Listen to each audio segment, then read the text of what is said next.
The funnel technique is a way of structuring user research so that we begin with broad research goals or questions before introducing more specific ones. This approach is referred to as the funnel technique because it's like a funnel, broad at the top and narrows gradually. We structure user research in this way so we can first learn lots of unanticipated insights without priming participants. In this video, we'll look at how this technique is applied in user interviews.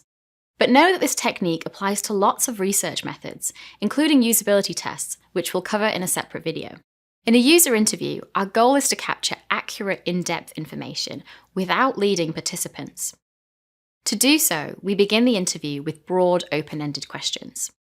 These help us to build rapport, which is needed to gather in-depth information.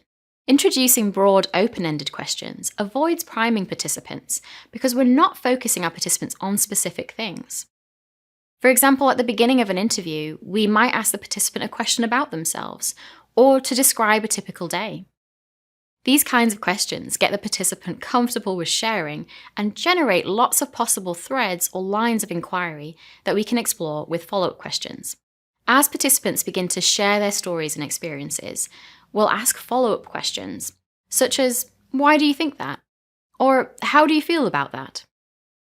These are still open-ended questions, but they are narrow in scope because they're focusing the participant on a particular item that was shared.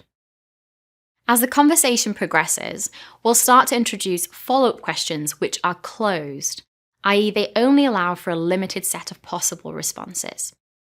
For example, we might ask questions like, "Did you have help when you did this? Has this happened to you before?" Or "How long did it take you?" Now that we're towards the end of the funnel, we're gathering specific details the participant might have missed or not shared in response to earlier open-ended questions.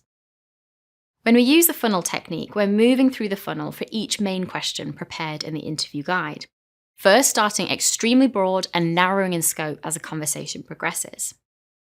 With each new question in the guide, the funneling process repeats. When we make use of the funnel technique, we allow space for us to learn new things before gathering detail. This approach to interviewing is the best way to build rapport and learn what your users really think without priming them.